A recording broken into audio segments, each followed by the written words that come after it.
Hello and welcome to the inaugural episode of the Truly Daebak Show. But we're calling it episode 143 because it's no longer the Daebak cast, even though it's the same podcast. We're not. I mean, it's a pretty different podcast. I said screw it. I don't want to lose my 3 years of numbers. So I'm not starting over episode 1. Truly Daebak Show. It's the first episode of the Truly Daebak Show, episode 143. Of Truly Daebak podcast. Of Truly Daebak Show. Yes. Anyways, this is a weekly podcast where some of us come together each week to talk about K-pop and whatever's current in the K-pop industry. As always, I'm joined by Nate. Step 1, mix it. Step 2, bake it. Step 3, serve it. Then I taste it. We're falling in and out. Amazing. Thank you. Reminds me of the way you said it. Reminds me of like the Bop It toy. Like bop it, bop twist it, pull it. Yep. Basically, mix it, bake it, serve it. It's Bop It hybrid with a easy bake oven. Yeah. That's $1 million idea. We don't need to do this podcast anymore. Yes. Or just sell that to whoever makes those toys. It's a lot slower of a game, but it's still fun. Yeah. Anyways, I'm Jacob, as you can see right here, and no blow note. That's at school. I left it at school. Hashtag no blow note. Hashtag no blow note. Anyways, I guess with that we can get into the Truly Daebak Show. But I guess before that we should probably explain how the format is different in case they didn't watch the last topic from last week. So basically, on this new show, we're having a new format where it's a little less structured. We're not kind of pigeonholing ourselves into a strict amount of topics or a strict amount of time or having this many videos come out each week. So basically, that means we're bringing back 4-hour episodes. Yes, 4 hours of talking about releases because we totally love that. Every release that came out that month, regardless of if it was good or not. No, but basically, the reason we wanted to do that is it kind of eases the workload burden on us for like editing and rendering and uploading, etc. Also, it makes things a lot more. It gives us a lot more freedom to talk about what we want, I think. Because a lot of times there's a bunch of stuff that comes out in 1 week and we don't have enough room to talk about it. Other times there's not enough and we're just like basically scraping the bottom of the barrel looking for topics. So basically we can talk about what we want. We can make it a little more conversational and less like strict. So I think this will be a more interesting format for people to keep up with, I guess. Yeah, so no more parts. It'll just be one episode, and the other big thing is it'll be every 2 weeks, not every week. So you won't get your weekly podcast anymore. It will be bi-weekly. I think we're planning on putting them out on Wednesdays. This should come out on Wednesday. But the in-between weeks, we're hoping, as you can see, Andrew's not here.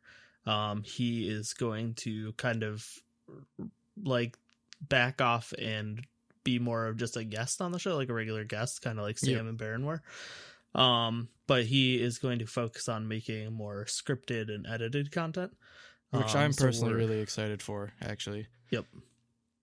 And we're gonna move our reviews into those as well. So our formal reviews will no longer be on the podcast like we used to do, where we each take turns talking about the song or whatever. Instead, we're gonna write a script up and just have one of us read it. So it'll be more like a video review you kind of see online for like video games or movies. And those will be included in that like scripted content. So we're hoping next week, the plan is we will put out a review for Yuna's Unstable Mindset EP, which I will be writing up the notes for, and then we'll translate those into a script and Andrew will read it and edit a fancy video. Yep. So, with that, I guess we can get into the podcast. Other thing. Oh, one other thing. Truly Daebak Awards are back. Yes, very important. 3rd annual Truly Daebak Awards for 2019. So if you remember before, we used to do them in December. we decided to move them to January so we can just make it everything that came out that year, so it didn't get all confusing, because then before we were doing stuff that came out in December went on the next year's awards, which were kind of confusing. People forgot about that stuff. So we moved it to January. That's why you hadn't seen it until now. But they will be coming out soon, and I think Andrew said when this episode goes up, he's going to put a teaser up. And then also, like last year, we are doing fan votes for the True Daebak Fan Choice Awards. Watch out for that. So that Twitter. Yeah, it'll be on Twitter. It should be in the link or in the description of the video if you're watching on YouTube, and then also in our Discord if you join our Discord, which you should do because it's awesome. It's mucho lit. All right. So I guess with that we can get into the podcast. Yes. There's a lot I'm excited for this year for the channel. Yeah. I'll keep the other things secret just because I don't know when I'm gonna get around to doing them. So. Yeah, like that. Yeah, like that website that we were gonna make for like the past 2 years, and we still haven't made. I'm gonna sit down tomorrow and do something. At me and tell me to do it, and I'll literally do it. I'll do it. I'll at you to make a thumbnail. Yeah, and tell me to prototype a website. Only have to make one thumbnail a week now. Yes, one thumbnail a week, one video a week. Much easier, and I think people will like it more also. So, yes, I hope so. Let us know what you think of all the changes. Yes. And how this first episode of the 143rd episode of the Truly Daebak show goes. Yes. All right. So I guess with that, we can kind of... I don't want... One more thing. Now, basically, I just wanted to say we had to get away from Daebak Cast because we need to distance ourselves from goddamn Eric Nam.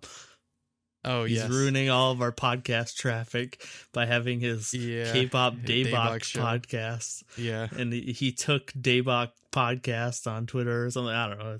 It's a mess. Eric Nam, we're going to sue you. No, I'm just kidding.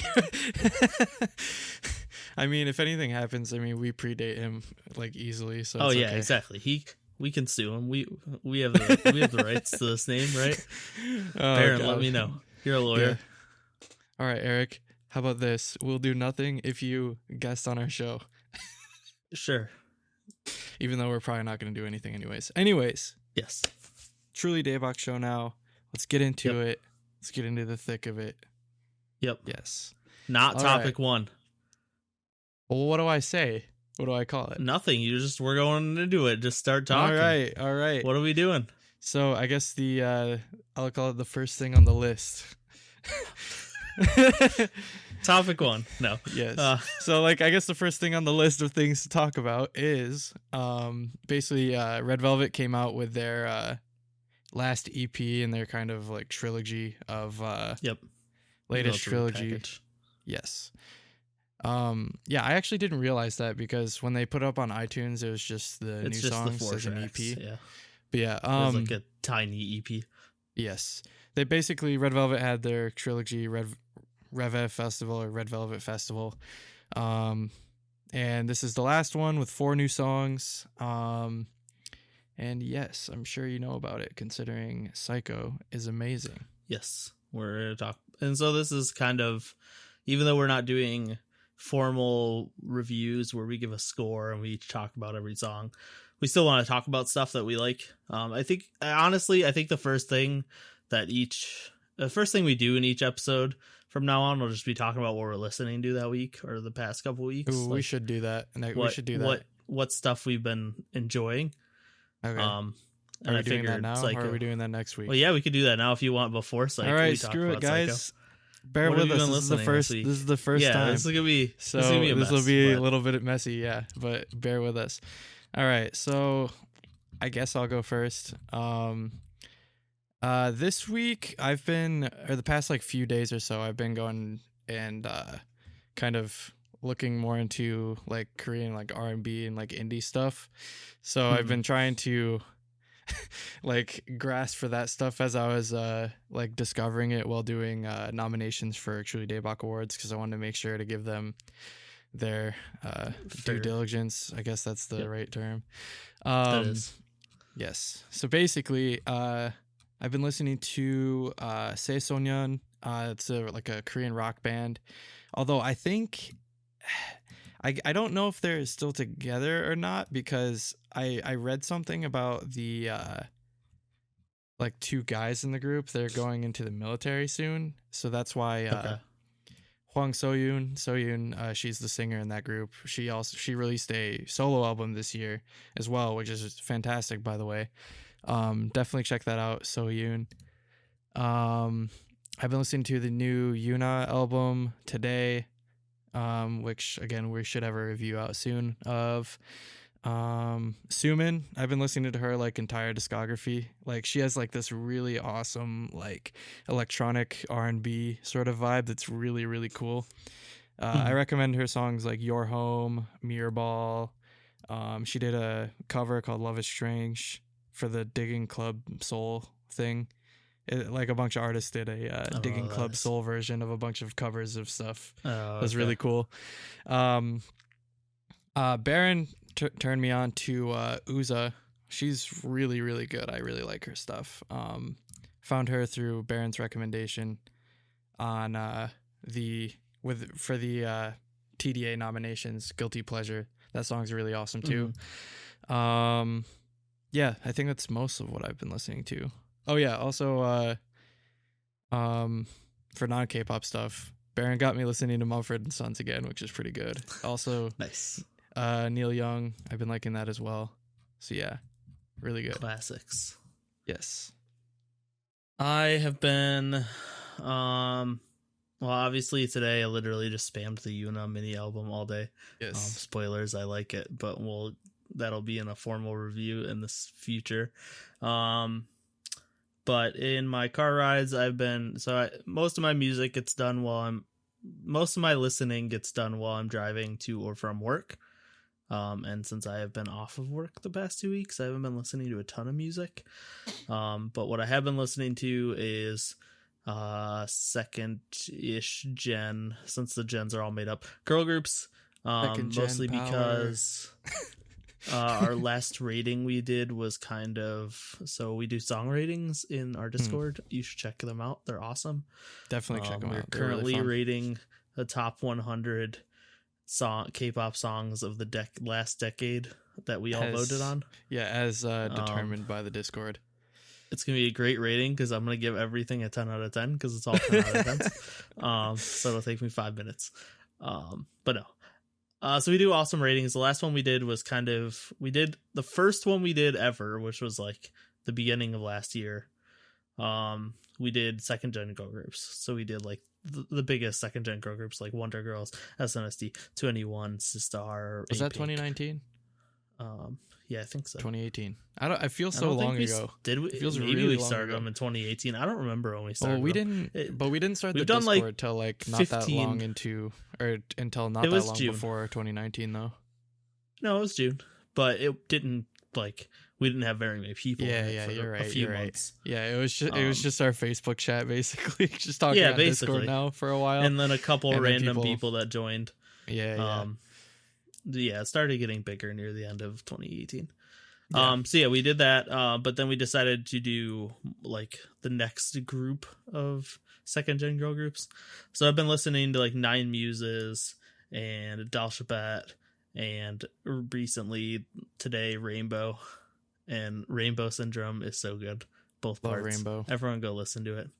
Everyone just listen to Rainbow's discography. It's so good. Dude, Black Swan. Rainbow, so underrated. Like I think we had a topic at one point about like underrated K-pop we definitely groups. talked about Rainbow all the way. Me and you brought them up. But yeah, Black Swan's amazing. Woo is amazing. All their stuff's so good, except Rainbow their debut. Blacks. But ignore their debut. But Gossip Girl. It's Gossip Girl. It's not good. But all the debuts were bad back then. Yeah, that's just a thing. Like except Girls' SNSD. Day, tilt my head. SNSD like walked away somehow with having one of the greatest debut songs ever, and then everyone else just had garbage debuts. All right. I guess with that, now we can talk about Red Velvet. Now we can, which is another song I've been listening to a lot. Psycho, so good. I'd say like the main thing that at first stuck out to me is I think this is the most like Western pop-ish song that they've had like since Bad Boy. Yeah, I'll say it's For very sure. bad boy. Sounding. Which I'm totally fine with because Yep. I even though it is like kind of I guess in the vein of like what's going on in Western pop nowadays, I still think it's a lot more interesting than a lot of stuff because they stayed more in like the sultry like R&B sort of vibe rather than like fall into the generic like, oh, I'm gonna put a trap beat and sing over it like a lot of people do. You don't like that trend in American pop? No, I don't. It's so it's just boring to me is all, I guess. It just got stale really wouldn't quick. know. I don't listen to American pop. But yeah, anyways, I really really love Wendy's like falsetto in like the first pre-chorus. So good. Like that is like yeah, her and Solgi's like falsetto throughout the whole song is just like like it's just so good. Beautiful. Like one of my favorite aspects of like any Red Velvet song so far, I think. Like the falsetto vocals in this song were awesome. Yep. Solgi's ad-libs also, I thought both her and Wendy shined really bright on this song, like in particular, I think, in the vocal department. Like for example, like Wendy's ad-libs on the final chorus, so good. Yep. Yeah, I think, and it's just like the song's just so catchy. Like yeah, it really is. It's like it's a return of like velvety style songs, but they somehow made a velvety style song that's insanely catchy, and it just has a great hook. So yeah, like even though the song's like amazing, there's such like awesome parts. The synth line's awesome, even though it's missing from streaming for some reason. Well, so there's like synth lines that are throughout the whole song, but there's this extra synth line in the chorus that isn't there on streaming services for some reason. It's in there on the MV? It's only there on the YouTube version. That's really weird. People were doing like comparisons and stuff. Is it like, I wonder if they just put the wrong mix on YouTube or something. I have no idea what happened. Or on streaming. A lot of people agree that the YouTube version's better with that synth.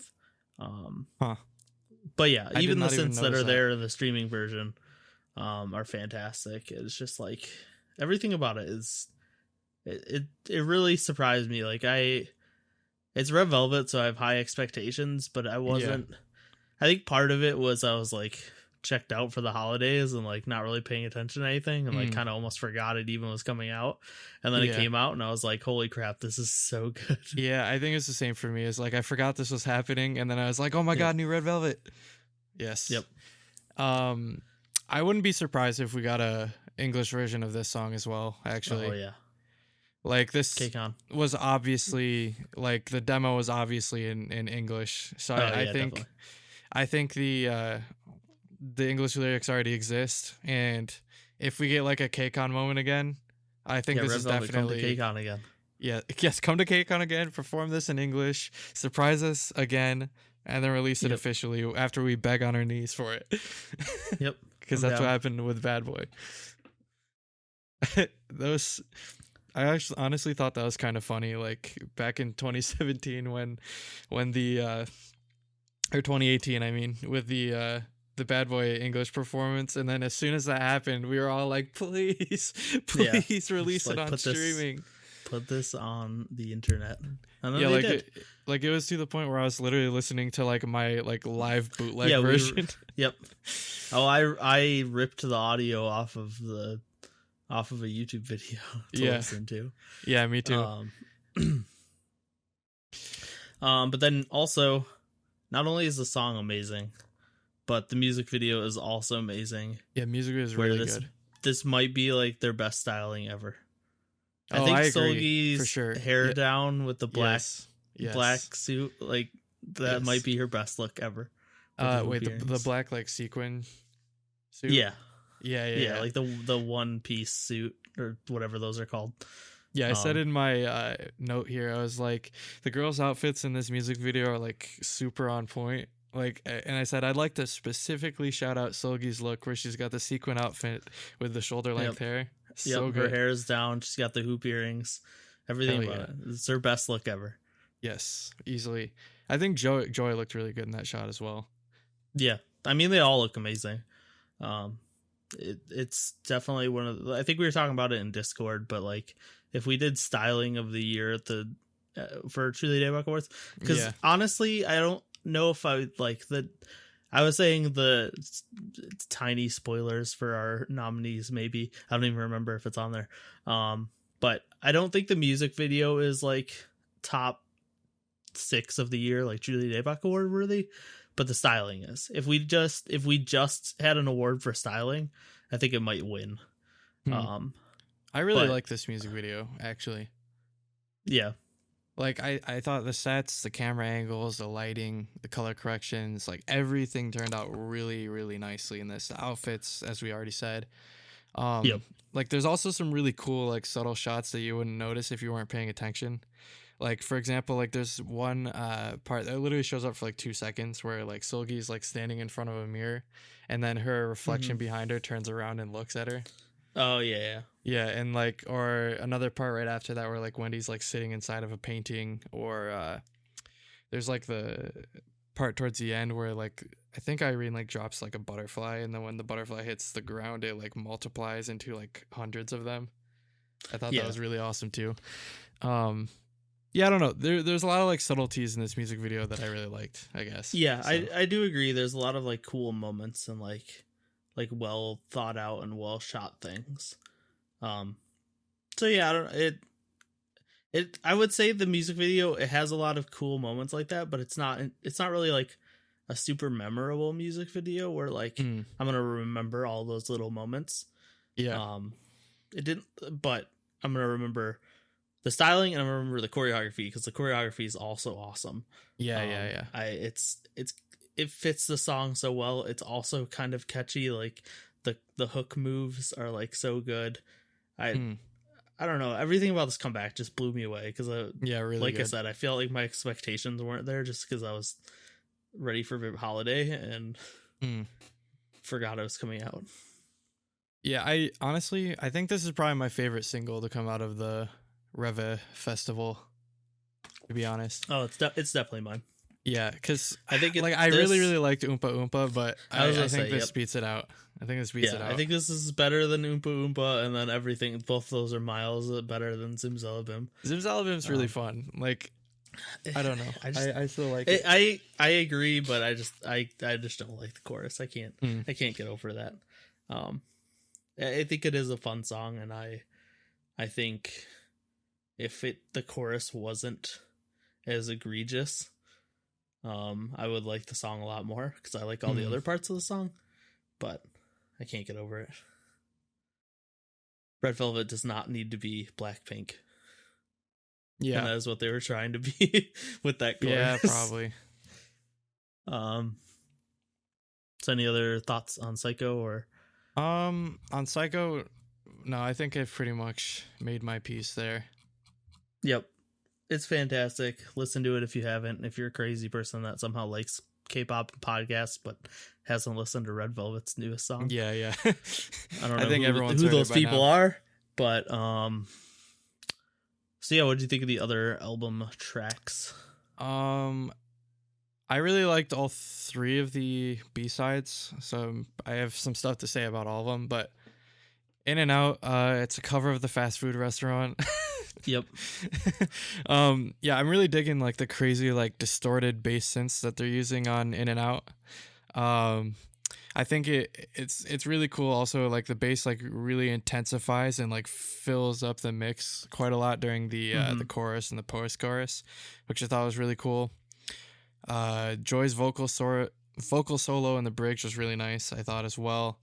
And yeah, overall it's just like it's a really like intense and like big sounding pop banger, I guess, that still very much holds onto its like Red Velvet flavor, I guess. Jumping as well.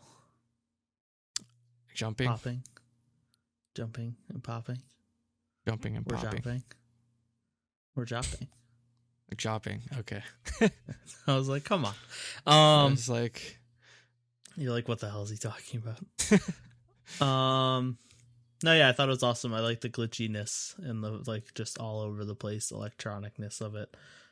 They did like all the instrumentals are just super like glitchy and cut off, and I like when songs do that. And yeah, In and Out was definitely my favorite.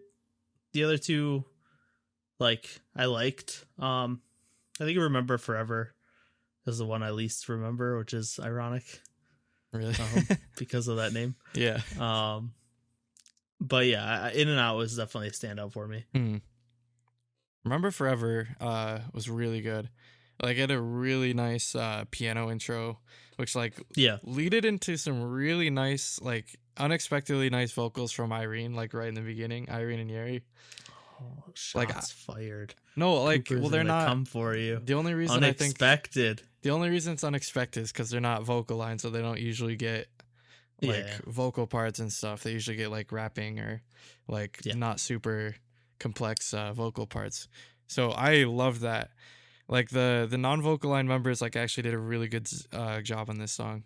Like, I love to hear this kind of stuff when members who aren't typically seen as vocalists are given parts that they wouldn't normally get, I guess.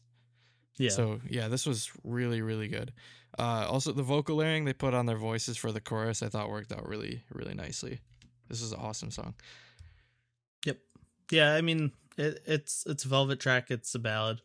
But it's a Red Velvet one, so it's really good. Yes. Also, La Rouge. Yes, the guitar part. Yes. So good. Dude, the guitar intro, it's like they got like these vintage guitars and horns that they use on this track. It's so awesome. It's like another thing I've been listening to recently has been trying to get into like blues and stuff. So I've been listening to like Stevie Ray Vaughan and stuff like that. And this is like almost like a blues song, honestly. Like, this is but it's got like the R&B, which is rhythm and blues, but yeah, I like that it's sort of tilting almost towards like a bluesy sort of like tinge to it, I guess, in certain like parts of the song, which I thought was really cool.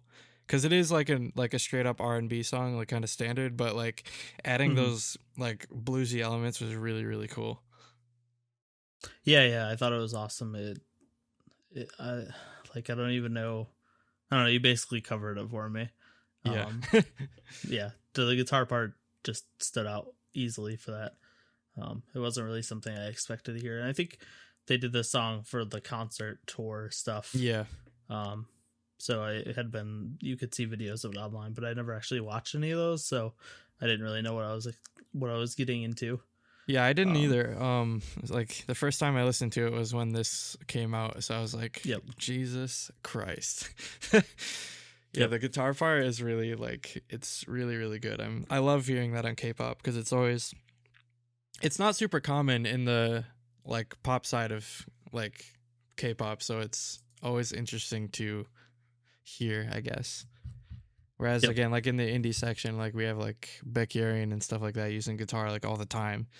So yeah, really interesting to hear that on a Red Velvet track. I really love it. So So yeah, we liked it. Check it out. Obviously, check out the whole full collection thing if you haven't listened to the other two parts, because it's a repackage, but it's like what they did with Shiny, where it collects parts 1 and 2, Story of Light, and then also adds 4 songs. So really, it's a 16 track album, which we don't get much of. Obviously, we've heard a lot of the songs before. But definitely check it out. That's right. Go listen to it as like one cohesive. Yeah, album. I still need to do that. Works really well. I have not, since I just got it on iTunes and they split everything up. I think my favorite B-side from this whole trilogy is probably still Sunny Side Up. I really love Sunny Side Up. There are so many good B-sides on this track, because that was the thing, is like I didn't like Zimzalabim, but I thought part 1 might have been their best album at that point. Like the B-sides on that song or that album, like all 5 of them are so good. Sunny Side Up, Ladies Night, those are both Bing those Bing. Are 2 of my favorites. I think Bing Bing was good. Was my favorite, if I remember. Dude, actually, honestly, every song, every B-side on part 1. All the B-sides on part 1 are amazing, and part 2, most of them were amazing too. It's just it's a fantastic album. Yes. So definitely check it out. Red Velvet pretty much never disappoints me, so I'm not really that surprised. Yeah, exactly. And they usually meet or exceed my expectations most times. So, yep. I assume if you're listening to us, you probably also agree, because most of our Discord seems to be hardcore Red Velvet stans. Red Velvet, yep. Intellectuals. Yes, exactly. All right. Next big thing, this will probably be short. Yes. But I want to fanboy about the fact that Momo and Heechul are dating, which is like fanboy dream come true, because everyone has shipped them since the whole Nico Ni thing on Weekly Idol. Weekly Idol, and then Knowing Bros. She showed up on Knowing Bros a bunch, and she was like the lead female in their music video, where it was like she wanted to date Heechul, and then Heechul ended up being gay for Kyung, which is like the greatest music video twist ever. I honestly forgot about that music video. I love it. It's so good. Yeah, like they can do like a gang fight or something. Like, they because like the rest of the cast members like kidnap them. Yeah, and take them. No, they kidnap Momo and into a warehouse. Yeah, and then they come and like beat him up in like a martial arts. Well, first they go learn martial arts from I'm blanking on his name. Who's the short dude, the funny dude? Also Sugun. an SM. Yeah, Sugun. They go. He's like an ancient martial arts like parody master dude, and so they go learn martial arts from him, and then go to the warehouse and beat up the rest of the cast. Wait, Sugun is in SM? Yeah, he's part of like the comedy is like subsidiary or whatever, CNC or whatever. Yeah, that one. Okay, yeah. I think so is who else?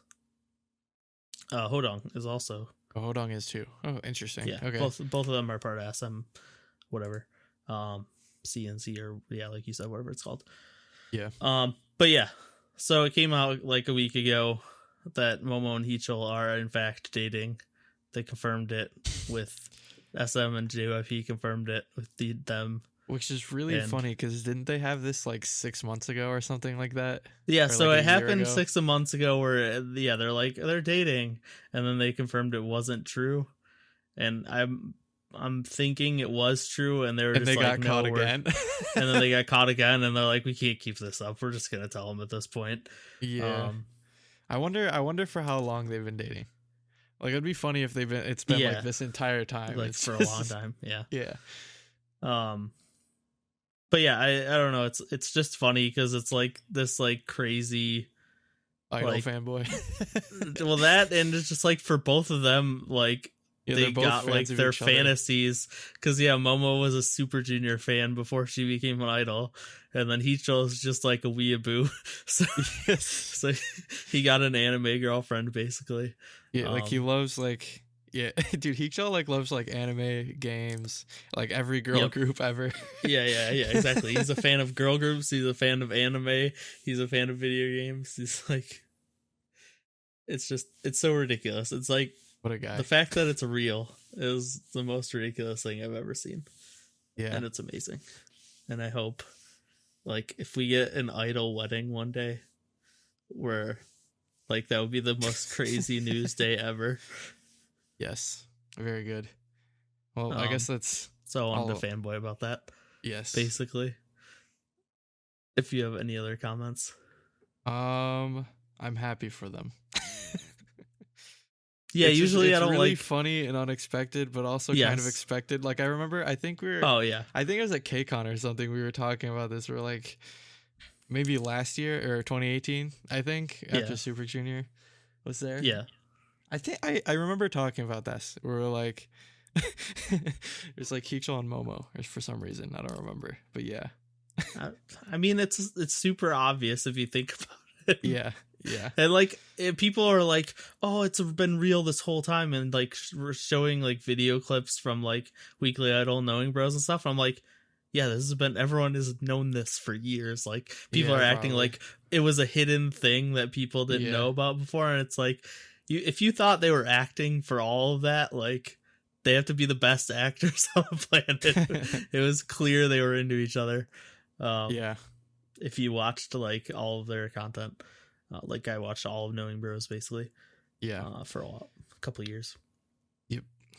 So yeah, it's ridiculous and amazing. I need to catch up on some Knowing Bros episodes. Yeah, it's just that they're on Netflix, so it's like a lagged release. I can't. You don't watch the Netflix version. You can't. It's ripped down. Like, it's horrible. Did they actually like change stuff? It's literally like did they like they like take out all the like music that they're not allowed to use? Yes. Well, not only do they change the music, they literally cut out like a third of the show. Wait, really? Because I was gonna watch it through Netflix to get caught back up, and I started watching it, and then I checked online, and I was like, the episodes on like the illegal sub channels or like websites are like half an hour longer. And then I looked it up, and because they cut out all like the actual K-pop performances and stuff because it's all copywritten music. And I was like, that's like the best parts of the show. Yeah, like, literally. They always bring K-pop idols on and they perform their songs, and they just cut all that out. And anytime there's like dance performances and stuff, it gets cut out. BS. So, and then and the subtitles were like pretty crappy too. And then they changed all the background music.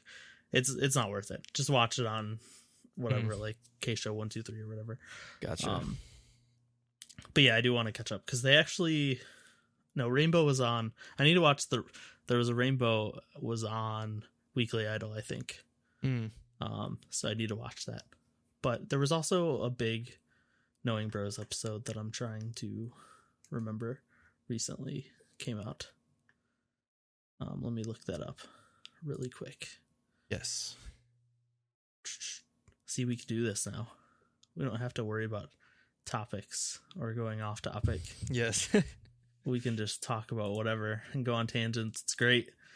That was Bona was on Girls. Oh no, yeah, there's a JYP episode with Nayeon and Diane. I should watch that. Oh, I'm gonna watch that. And the Hyuna Dawn episode. That was episode I saw clips from that. That looked pretty good. Yeah, I didn't watch that either. I really want to see, actually, speaking of Knowing Bros, I want to see Heechul just get roasted the fuck out of. Oh, no, yeah, I cannot wait. I cannot wait for the episode. I think it would be next week's episode. Yeah, they had to have talked about it. They recorded it last week. So, yeah, it'll probably be the next week's episode. But yeah, we'll see. I really hope they just completely grill him about it. I do too. They're gonna make so many jokes, and like he's gonna be. It's the best part of the show is that there's no rules, and they can say whatever they want with no consequences. It's amazing. I hope there is a chance they don't do that though, because I know Heechul is really like protective of his relationships. Doesn't like talking about him. He actually said he was going to take a break from doing YouTube. Because he does have his own YouTube content or YouTube channel, like streaming and YouTube, gaming videos and stuff, right? Yeah, he does like gaming stuff. And he said he's going to take a break from that just because he doesn't want to deal with all the questions, which makes sense. Yeah, I'm sure he'd probably get plenty of hardcore, crazy Twice fanboys that are hating on him too. So, but obviously, like Knowing Bros, people aren't gonna like. One thing I definitely like about Heechul is he's definitely crazy. He doesn't pull any punches, I guess. Oh yeah, like he'll with like shitty people. Yeah, like basically like Sasang fans, he like does not tolerate them at all. Like just crazy like unreasonable people he doesn't deal with. So yeah. Well, yeah, like Super Junior had to deal with like some of the worst. So it was like TVXQ and Super Junior had like the worst of the worst when it came to I just like he speaks honestly. He like openly like likes what he likes, you know. He doesn't hide that he's like a gaming weeaboo nerd. I like it. It's cool. Okay, let's do the last stuff we were going to talk about is basically I wanted to go over all of the concerts we went to in 2019 and just kind of talk about our favorite moments and which ones were our favorite. Because at the end of 2019, I got to see one of my favorites, but I'll save that for the end. Should we go in chronological order? That's what I was thinking. Month by month, because we were at some of the same concerts. Yes, we were. So first, what was your first one? Red Velvet? Yeah, my first one's in February. Yeah, like go by like January, February, etc. Yeah. Well, I don't think either of us saw anything in January because Red Velvet was February, right? Yeah. The first one for me was Red Velvet. Yeah, Tiffany was before that. So I saw Tiffany before that. No, Tiffany was after that. Because if Tiffany was before that, I would have been there. Yeah. Really? Yeah, I definitely would have been at Tiffany if it was before Red Velvet because Tiffany's tickets are cheaper. When did you? I went to Korea. That was before you went to Korea? I think I left for Korea on the 24th. Oh, then maybe I'm wrong. Like, okay, because I was at Red Velvet. I was at Red Velvet like a week before I left for Korea. Like not even a week, like 5 days. I'm checking my calendar. Oh, Tiffany, it was the beginning of March. I was thinking. So I had just gotten to Korea. When you got to see Red Velvet. I was supposed to go. I was supposed to fly to New York to see it with everybody. Yes, but Baron came in your place. I got horribly sick. Well, he was gonna go too. Yeah. But I got horribly sick and was not gonna fly to New York when I was that. I was like literally bedridden sick. Yeah. That concert was actually pretty awesome. Like we were really far. Like we were probably as far away as like you could get. Or not as far away. There's like I think there was a level or two above us, but we were all the way back in the balcony. That being said, it was super fun. Like getting to see like an entire concert from Red Velvet after seeing them at KCON the year before was really awesome because like KCON's awesome because you get to see a bunch of different artists, but a lot of times sometimes you're just like, man, I wish I could have just seen my favorite artist more than other ones. Like I want to see my favorite artist perform like 15 songs. Yeah, but instead you can see them perform their like 2 most recent singles and then one random B-side or a cover or something. Imagine if they turned KCON into something like that. Like it's like a K-pop Coachella or something where they just have simultaneous shows going everywhere. On. Yeah, that would be awesome. That would be really The only problem was all the new goos that they get would have like nobody watching them and it would be sad. Yeah, that's true. They could at least, I think that if they like maybe turn them into different, like some people open for others or something like that. Yeah. If you like saved like the biggest couple for like the main stage at the end, but then had like different new goos playing at once, they could do that. That actually seems like a really cool idea. I hope. Hey, if any concert makers, Truly Daebak. Oh yeah, Truly Daebak. Truly Daebak concert. Yeah, I don't know. Yeah. All right. Anyways, that will be the Truly Daebak show. We'll do one live right before the concert. Live Truly Daebak show. Yes. Will be opened by IOI. IOI, yes. IOI reunion, SNSD reunion, Taeyeon and Tiffany. Rainbow will come back. Sohyun. Yeah, Rainbow come back. Shiny will be there. Epic High will be there. That'll be amazing. Yeah, it'll be great. Anyways. Red Velvet was really cool. I loved being able to like particularly like see them perform like their B-side tracks live was really awesome. Yeah, you got to see Zoo live. Yes, Zoo with the outfits. With the animal outfits. It was awesome. I brought my Red Velvet light stick to the show. That's the only concert I've gone to where I brought my light stick. I don't know if I'd do it ever again because it was kind of like annoying. A pain. Yeah. I own all of these light sticks and I've never taken one to a concert because usually I have to if I fly, I'm not taking a light stick with me on a flight because I don't check baggage and I don't want them going through my backpack and being like, what the hell is this thing? Yeah, imagine bringing like it's a weird fucking flashlight that I take to a concert. That's what it is. Imagine bringing a BTS light stick on a plane. Yeah, exactly. I don't have any of those at least. I'm sure they're probably used to that now. What the fuck is this pink panda thing? And I'm gonna be like, it's a flashlight. It's fucking weird. I know. Leave me alone. You're like, it's a nightlight. I need it for when I sleep. Yes. But or I need to drive to Canada and go through customs, in which case I have to deal with the same possible thing. Yeah. Or I just forget it. But I've never brought a light stick to a concert. Ooh, another highlight of the Red Velvet concert was the first time we got to meet both Sam and Baron in person. Yes. I think got to meet. Well, yeah, I got to, and Andrew got to. And we took a photo. You could probably find it on the channel. It's one of the thumbnails.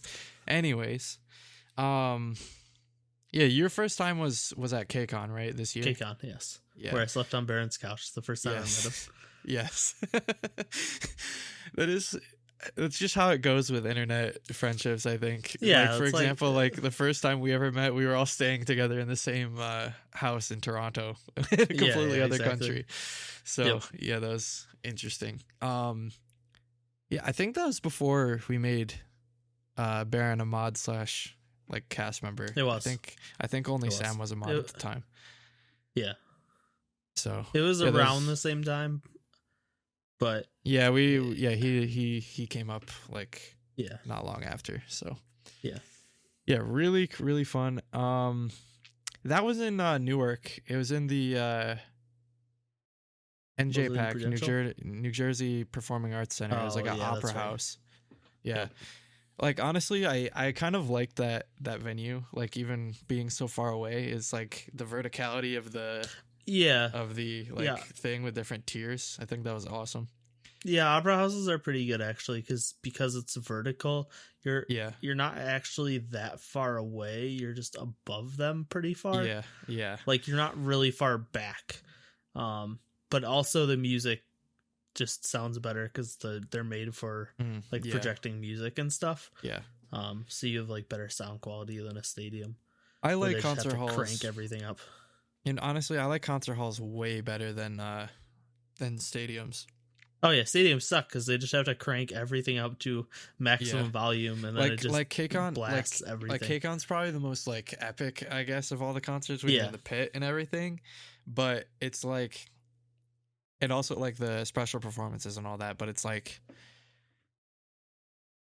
I'll get into it when we cover Tiffany. But like being up close, like in a concert hall, like with a small stage and a more like intimate setting, is just much more fun in my opinion.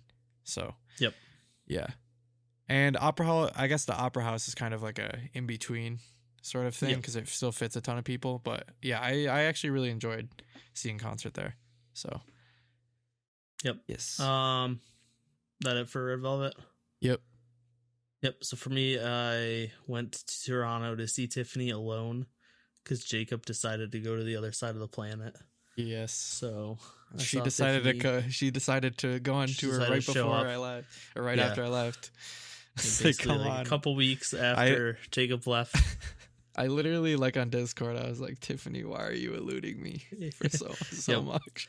And I did the VIP package, so I got this signed poster. Yes. And I got to hug her because she hugs everyone. She hugs everyone. Her high touches. So nice. Because she's American and it's not like Korea where you have to avoid physical contact and they just high five. She's like, nope, I'm going to give everyone a hug. Yep. And they take pictures and stuff. So that was nice. Like, you could even like talk to her for a couple seconds too. Usually. Yeah. You really cool. I was wearing my, I got a boy shirt and she's like, oh, I haven't seen that in a really long time. Awesome. So that was awesome. And then the show was just amazing, and we'll talk about it more because spoilers, I saw her again with Jacob this time. Yes. But it's just like her music's so good with a band. Yes, a live band. Yeah, because she rearranges, like, everything gets rearranged for a band, and it just sounds so much better. And I know a lot of people aren't fans of her of her solo career or American career because of like all the different distortions she does with her vocals and like effects and stuff like that. Just even if you don't like her music, go see her live. It's completely completely different, and honestly, so much better. I feel like she almost even like makes her music like with the intent of performing it live. Of it as live. well. Oh, she 100% like she's like, does. oh, this shit's gonna be amazing live. Yep. Like, yeah, like for example, like Yellow Light, that original that used to be like one of my least favorite songs on her first album, and now it's like one of my favorites after seeing it live because they did like a complete like rock version with like the guy was like shredding on the electric guitar, the guy in the drums was going at it. It was really, really awesome. I really hope she incorporates them into her like into the actual record on her next thing. Yeah. I saw a video. She did an interview. I think it was either with Allure or like Teen Vogue or some shit like that. It was like a video for one of those magazines, and it was like fans were like basically like polled, and then like basically on the poll it said the biggest I think the biggest genre that people asked for her to do next is rock. And I really want to see her just do that. And I think she said she most wants to try rock and country. So I'd like to see either country of them. is gonna be weird.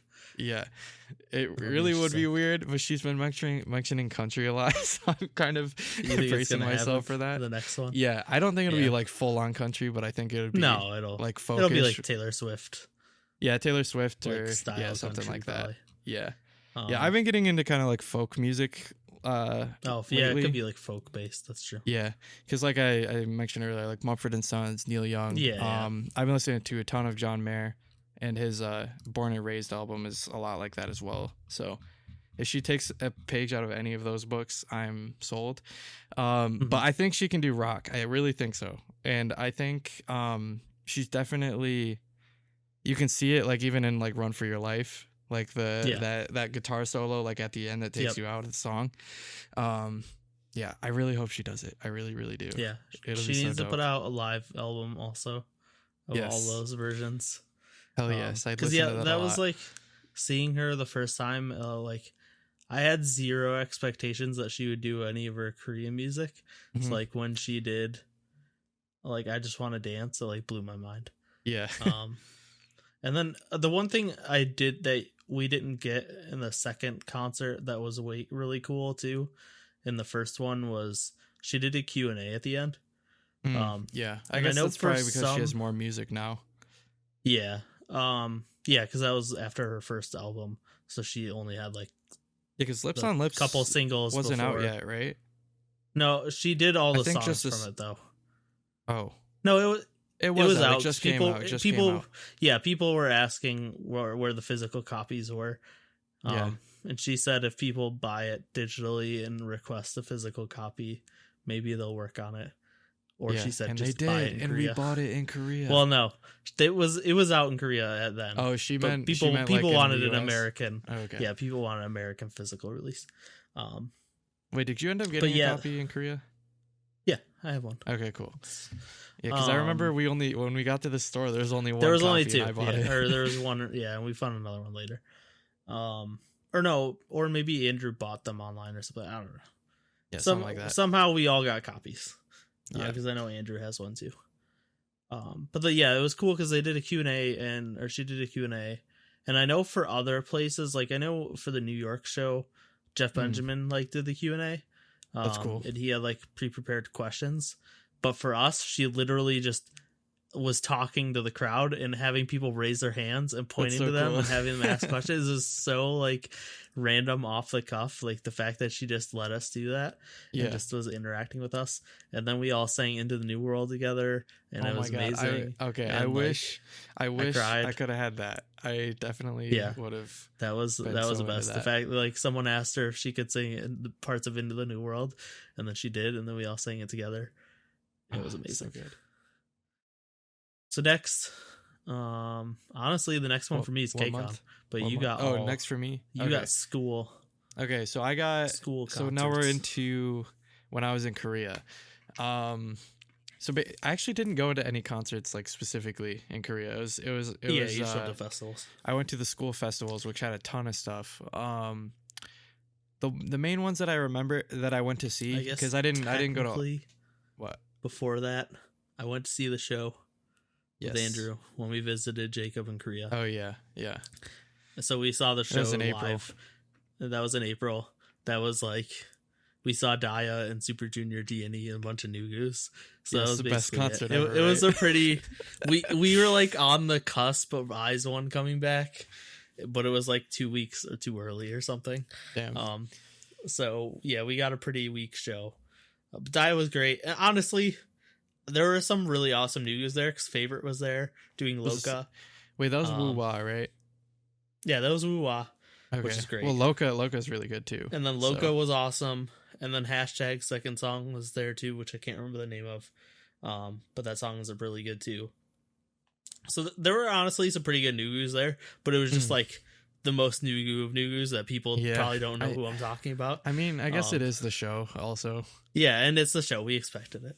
And it was free, like, and then also Andrew will yell at me if I don't mention it, but we went to the oh my god, he's gonna kill me. Is it HKT48?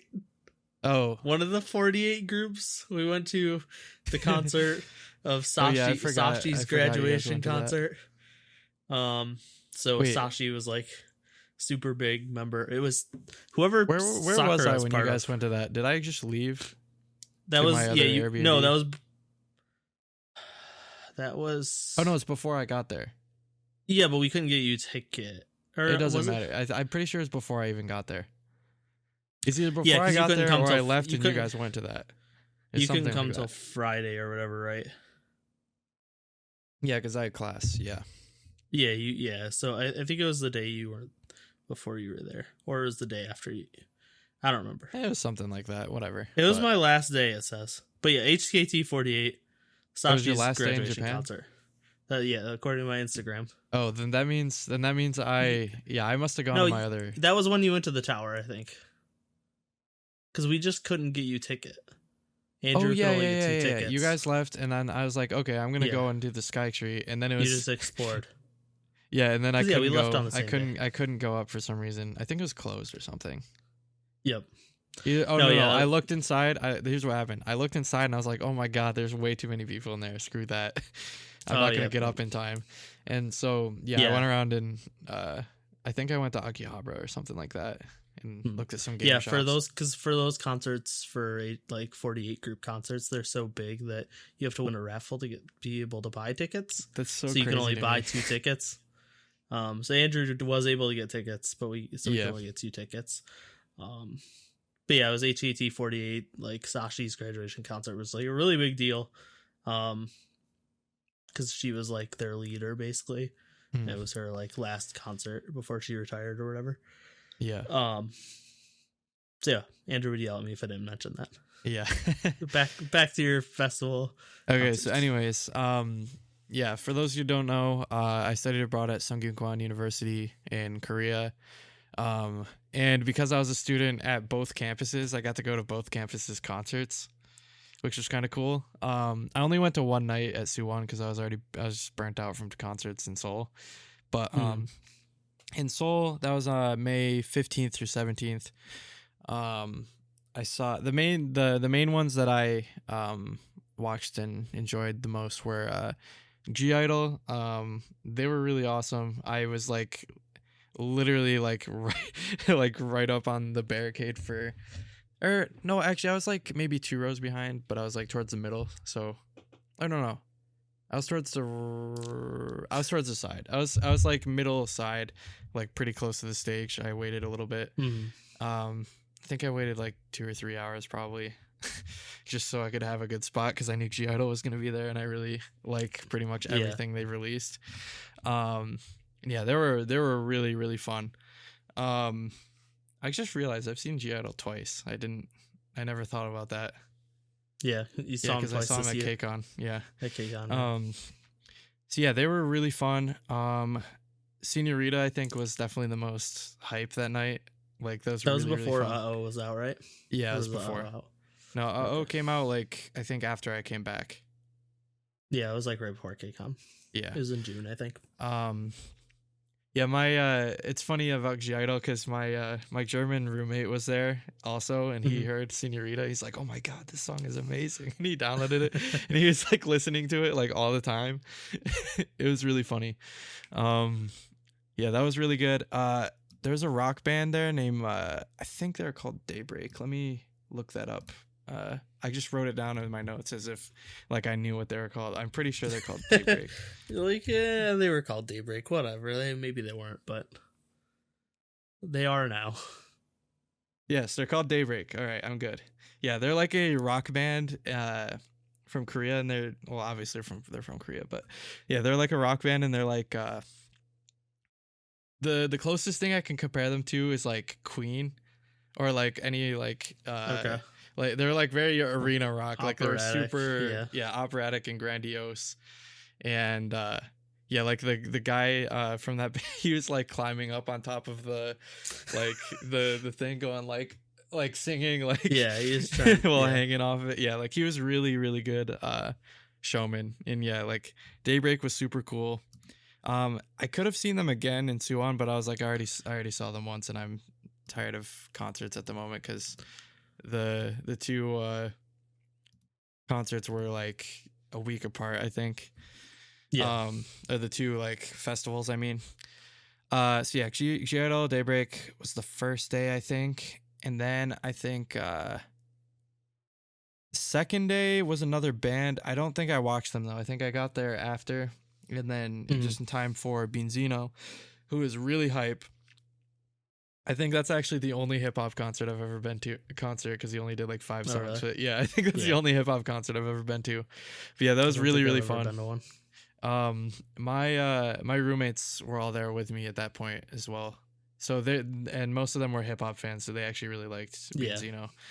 Yeah, that was really fun. He didn't do my favorite song, which is How Do I Look, but I'm okay with it because he did a lot of really hype songs.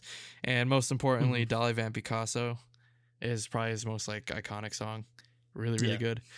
And I'm pretty sure on the last day it was first Suran.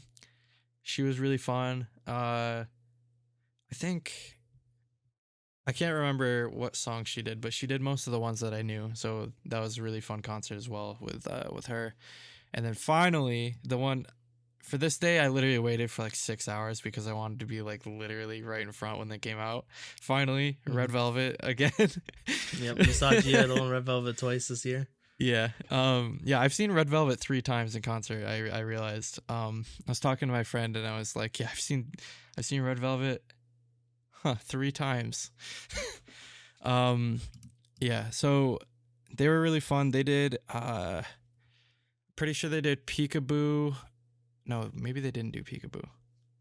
Okay, they did Red Flavor. They did I can't remember if they did Bad Boy.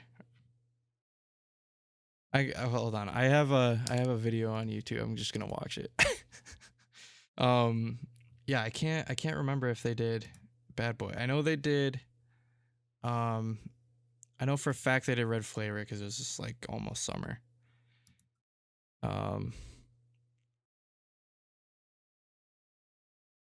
Dude doesn't want to load apparently. Yeah. I didn't get to go to my school festival. Wait, what? Well, why? That I'm trying. They do one every semester, I think. Yeah, they do. I don't remember what happened. Well, that stinks. But yeah, so I did get to go to the Incheon K-pop concert in 2012. Yeah, that's true. Which had the most stacked lineup of any concert ever. Yeah, that's way better. Because I had IU, 4 Minute, Kara, Girls' Day, Infinite, Beast. Dude, I would kill to go to that concert. Yeah, it was just such an insane lineup.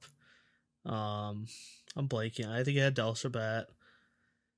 It just had to. And then I also got to go to that free SM concert where I saw TVXQ, Super Junior, and SNSD for free, and I was right up close. God damn, that was ridiculous. You also saw and I saw Psy. Yeah, that's what I was gonna say. In the most ridiculous concert ever, Gangnam Style. Which you'll see pictures of. It was like he had an outdoor concert at City Hall. Yeah, because you were there like literally right after that song came out, people or something. Yeah, it was that. That was when it came out. I was in Korea. Okay, if you thought that song was everywhere here, you should have been in Korea. Oh my god, yeah. Every store was playing it. Okay, Okay, so they did. I looked at it. They did. Okay, they did Red Summer, or sorry, Red Flavor. They did Red Flavor. They did Power Up. They did, and then they did this B-side. I don't remember what it is. Oh, With You. It's like a random B-side. I was like, why are you performing this? Nobody. I was like, nobody knew the song. I knew the song, but I was like, nobody else here knows this song. Yeah, this is. Yeah, and then lastly they did Really Bad Boy, because I think that had just come out. So, it came out like not long before though. Yeah, it was like in the fall of 2018, I think. That. Yeah, yeah, they did those 4 songs. I was surprised they didn't do Bad Boy, but yeah, it could be maybe it wasn't that popular in Korea or something. Yeah, maybe. But I'm not sure. Yeah, that was awesome. All right, and then about a week later, after on the 22nd of May, I saw there was actually a bunch of artists I would have wanted to see, but I was so tired. I was like, okay, Psy is coming. I'm gonna just go to that and call it good. Mm-hmm. And I went to see Psy, and I was like, oh, I don't really want to wait, so I'm just gonna like wait out, like go to the barricade at the back, right? And then I was like, wait, but there's only like, I don't know, there was only like 2 or 3 hours or something until the concert. So I was like, fuck it, I'm gonna get a wristband, I'm gonna get in there. And I somehow ended up like literally closer than I was for Red Velvet and i-dle. Yeah. Like I was literally front row for Psy, and that was honestly like really crazy because all of the Korean students there were like jumping the entire time, and I was like, I don't know how you're doing this. My legs would feel like they're falling off if I was doing that. Yeah. They're literally jumping the entire time and like singing every word to every song. Psy was awesome. He did it was just him that night, so it was like an hour concert of just Psy. So yeah, he did like all the songs you'd want to hear. So like Gangnam Style, Gentleman, Napal Pagji, which is personally my favorite. That's the one, bell bottom pants or whatever. Yeah. New Face. He did Daddy. He did New Face. He did. He did a bunch of songs that I didn't even know, also like from his older stuff. And those were really fun too. And because like he has you like sing along with him and stuff, like all the Korean people, I'm pretty sure they knew the lyrics and I didn't, but he had this like video behind him that was showing the lyrics, so I was like, I could still sing along anyway because I could read the Hangul fast enough. Yeah. So that was really, really fun. He's like probably one of the best performers like ever in my opinion. Oh yeah, he's insane. Yeah, so Psy, super fun. I guess after that, didn't go to any concerts until I got back. KCON, like 2 weeks after I got back from Korea. Me. Which, I mean, I probably won't talk too much about KCON because we go super in depth. I mean, we usually talk about it at a concert every time we go to one, but like KCON we always go super in depth with. Yeah, didn't we have 2 topics for it? Plus we usually do a topic per day. Plus we pissed off a certain fandom, or I pissed off a certain fandom. Yeah. I forgot about that. So I probably shouldn't bring that up. I totally forgot about that. Yeah, that was good times. But yeah, if you want to hear about KCON, you'll go listen to our KCON topics. But it was awesome. We got to hang out with Baron and Sam again. I got to meet them. And finally. It was one of the weaker years, I'd say, but it was still a lot of fun. For KCON, I think this year is probably the weakest so far. Yeah. Well, because they didn't really, in my opinion, they didn't have any like showstoppers or anything like at the end. Yeah. Like, we're gonna tread on that water again. You're gonna piss off those fans again. Dude, CN Blue and Super Junior were fucking were hype as hell in 2017, 2018. Like. Yes. We just didn't have that this year. Is all I'm gonna say. The one thing I do want to credit this year, they had more girl groups this year for once. Yeah, they finally brought a couple more girl groups than usual. Well, they tried to. They tried to. Well, yeah, they tried to, and And then Everglow rip. God, it would have been so good to see Bon Bon Chocolate live. Yeah, I was excited to see Everglow. I was Everglow surprised live. they couldn't get there. Oh, I was like, Everglow was one of my most hyped. It was like i-dle and Everglow. I was like most hyped. I'm from this, but like I don't know. I was hyped to see everyone. Oh, I was most hyped for From Missing i-dle for sure. So like, yeah. Although I was pleasantly surprised because Eyes1 was really fun. Eyes1's so good. Airplane. Yeah, because they did Airplane live. That's purely the reason why they were so fun. Well, Lavion Rose also. Well, and they did Rumor, which was. Oh yeah, I can't. How could I forget that? Yeah, Rumor, so good. Rumor, so good. Yeah, they did. Yeah. They did basically all their best songs. So can't complain. Fries. KCON was great. Yes. After KCON. ATEEZ also was really fun. Oh, ATEEZ was amazing. Yeah. Yeah, ATEEZ was I guess I'll go over like just who was there. I guess if people don't know. Okay. Day one we saw ATEEZ. We were supposed to see Everglow, but they didn't come. Eyes1, Newest, The Boys, and TXT. And then day two we saw AB6, From S9, i-dle, 17, SF9, and Very Very. Yeah, day two was definitely way better. Day two was way better. Honestly, I think we were a little harsh on that lineup because that lineup's pretty good. Like TXT. Like debut was really good. I still don't. Yeah, but I still don't think the concerts. I don't think they had. No, I don't. I think the lineup was good. Still better. The lineup was good. Yes.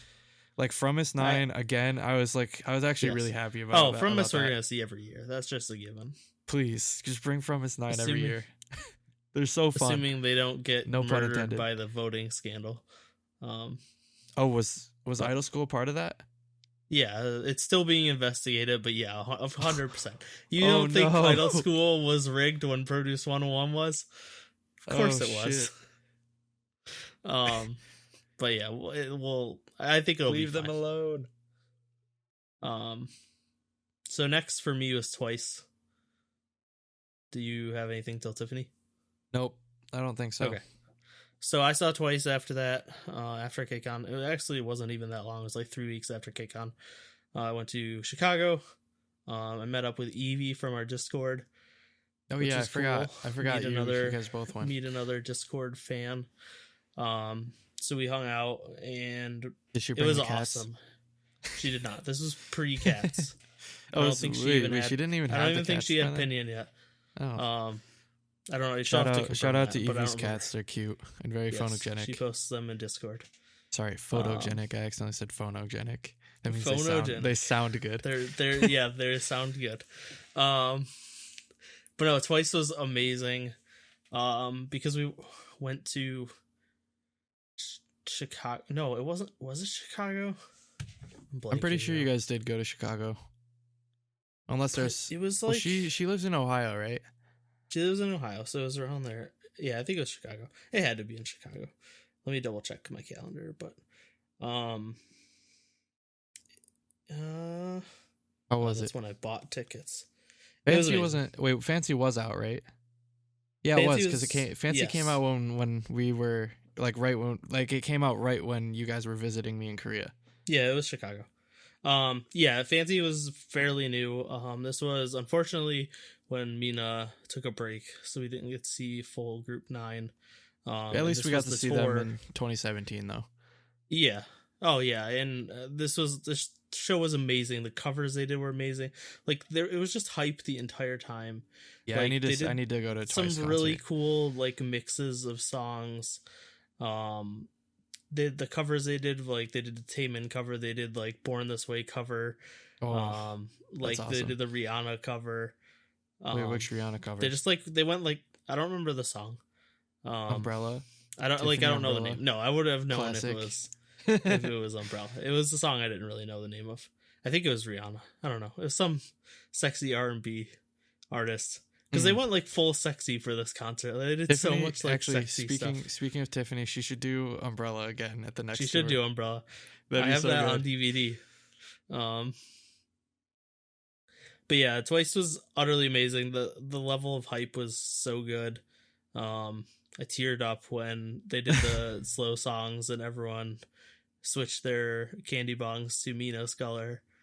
And there was just it was just so like, I don't know, I expected a Twice concert to be really fun, and it just exceeded my expectations. I think they're really good performers. Like, it makes sense, like, how big they've gotten, and how big their concerts are, because, like, sure, they don't have the most, like, insanely good music, or like they have very poppy, like, yeah, what like you'd it's expect definitely music. for the Generic masses, music. but It's formulaic. It's formulaic. fun, That was the and word. yeah, But yeah, it's fun, and it makes for amazing concert music, and they just put a lot of effort into those concerts. I mean, I think that's definitely JYP's entire like plan with them, philosophy. Yeah. Well, I mean, that's JYP's a group that philosophy in sells general. out concerts is the ones that make the most money. Like 2PM to this day still makes the most money at JYP. It's crazy. Yeah.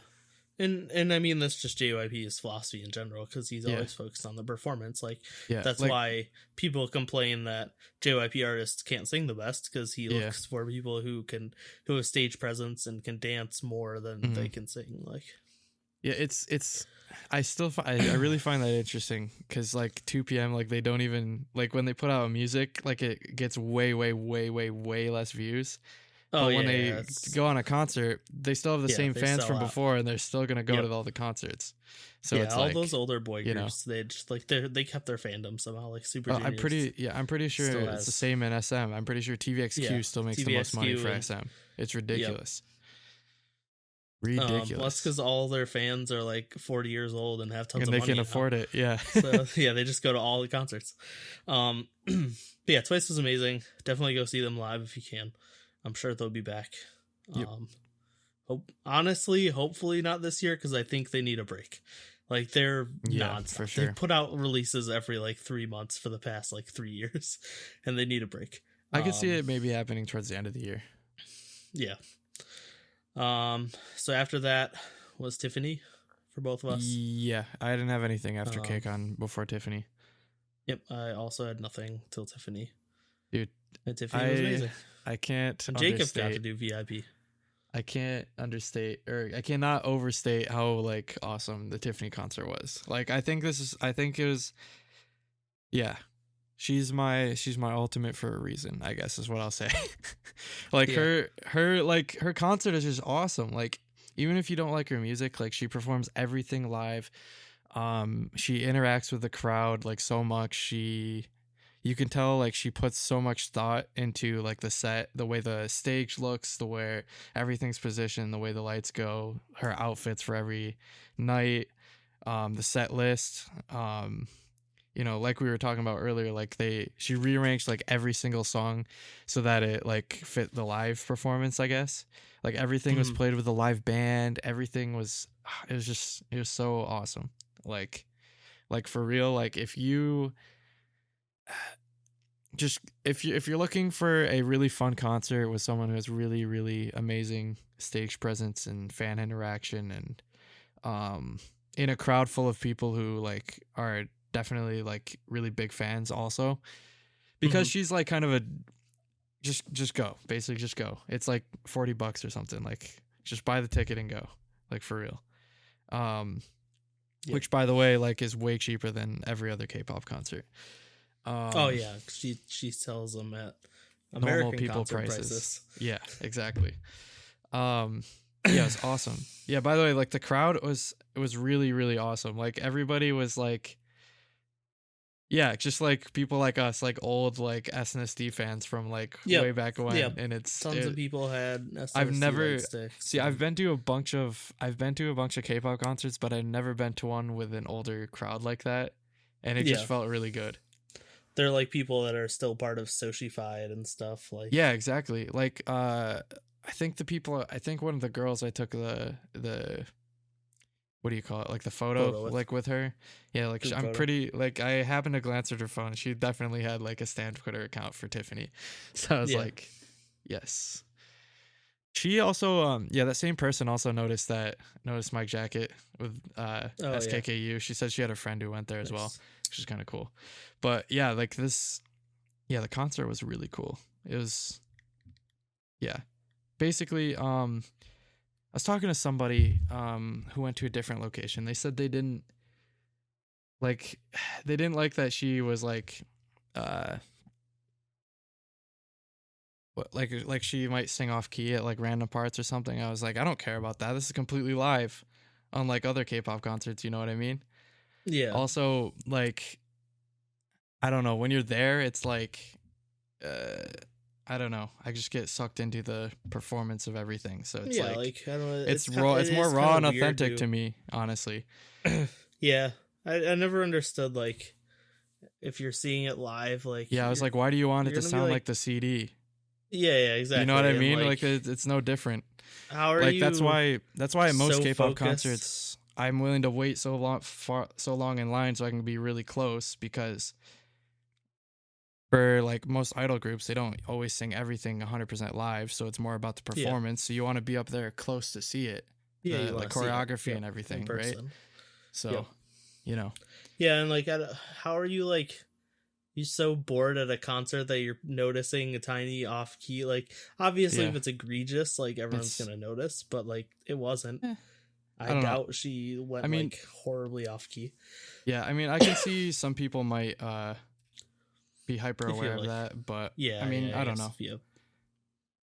I don't know. I'm just getting the energy of the concert. That doesn't kill my vibe at this concert, I guess is what I'll say. It was super hype. It was really, really good. It was it was everything I hoped for and more. Like, it was actually better than I even hoped for, to be honest.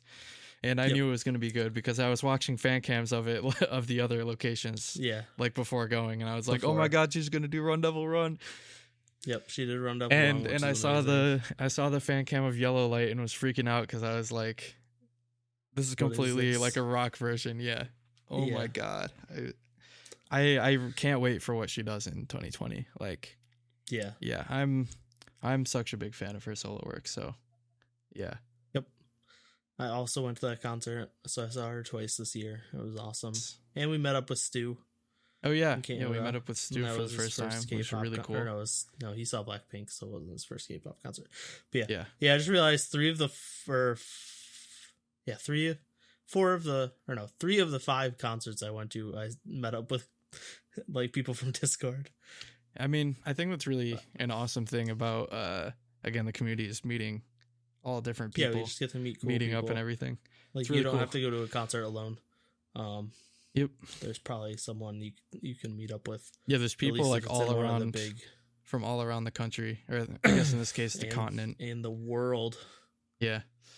So yeah, and that leads to the last concert I went to, which was only a few weeks ago.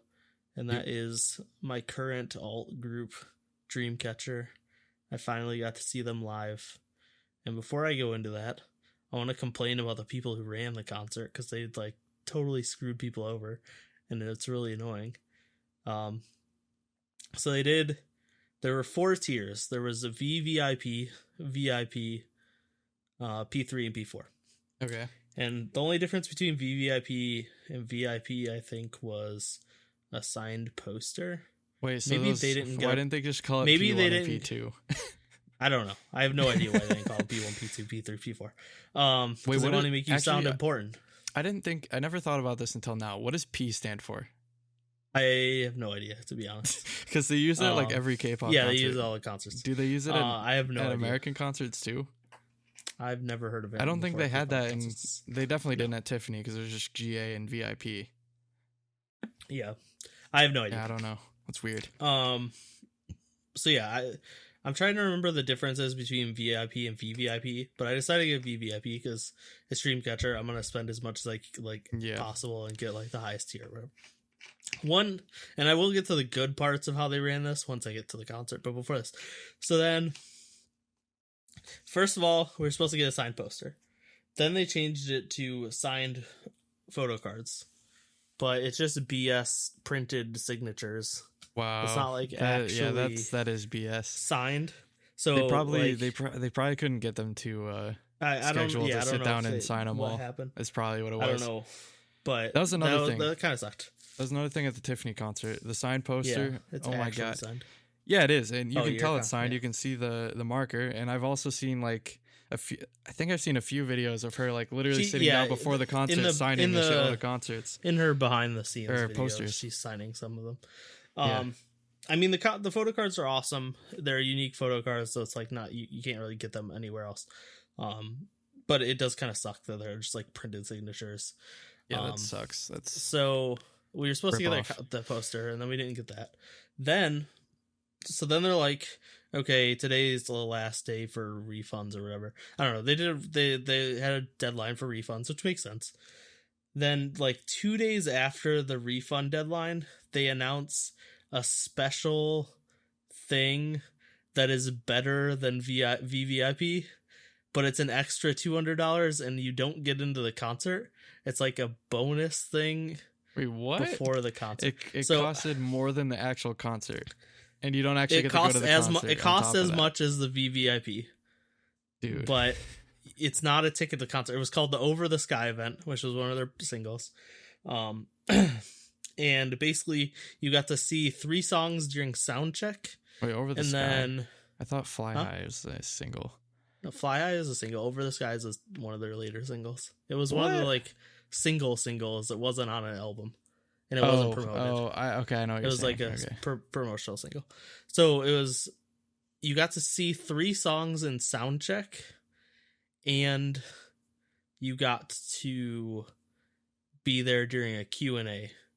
And you got to get a picture with them by yourself, not in like the group BS pictures that they do. It would have been a one pic, just you with all of them on your phone. So if you hadn't bought VVIP, would you have gotten that? Yes, I would have 100% bought VVIP and then P4, because it would have cost about the same. I still would have got to go to the concert, and I would have got a better experience than the normal BS high touch photo. And we didn't even get a signed poster. That is bullshit. But they announced that. Why'd they do the refund deadline? So like, oh, they 100% did that on purpose because they knew people would cancel if they announced that before. Because I would have been like, no, screw the VVIP. I'll get P4 and this. Yeah. So they would have lost money.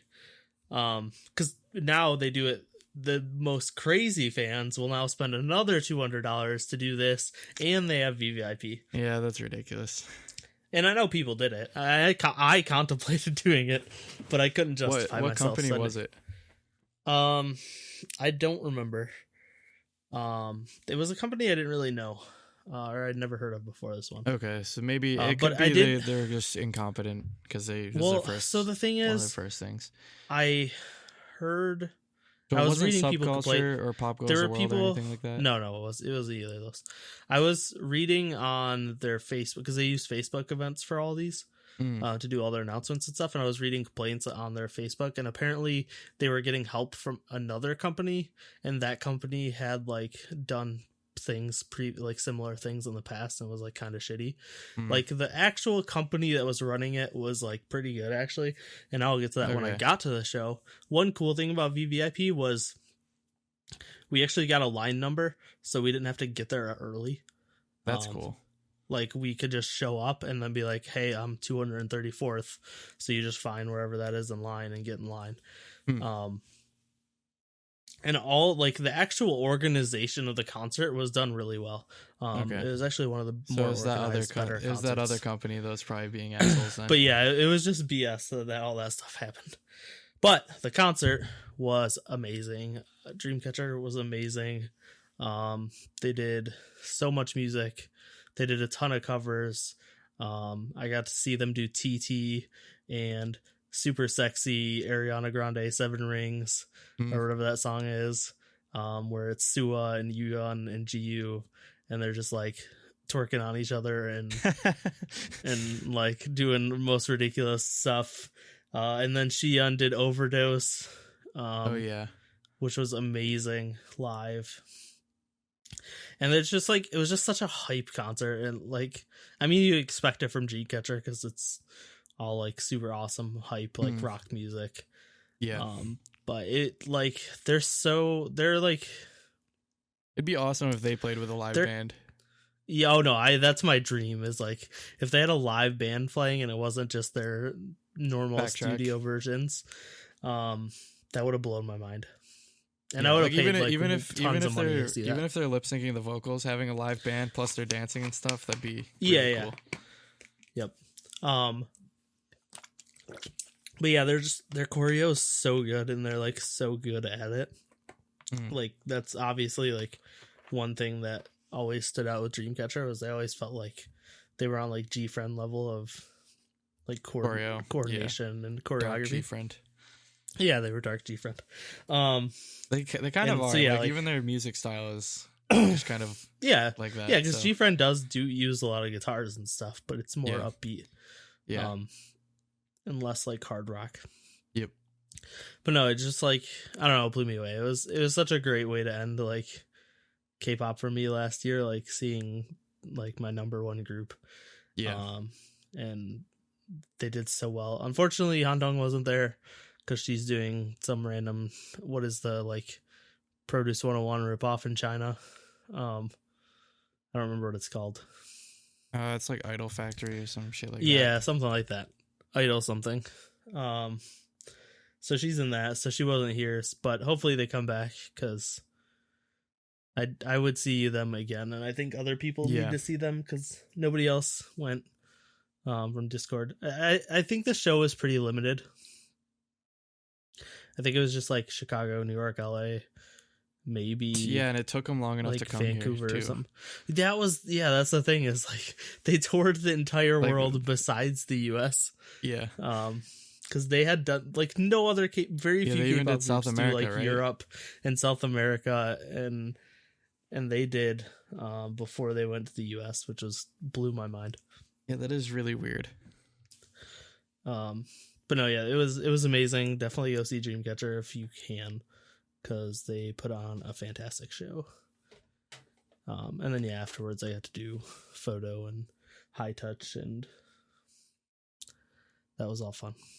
Yes. All right, I think that's everything. So that's it for me. Yep. I think it was a successful 1.5-hour show. Yes.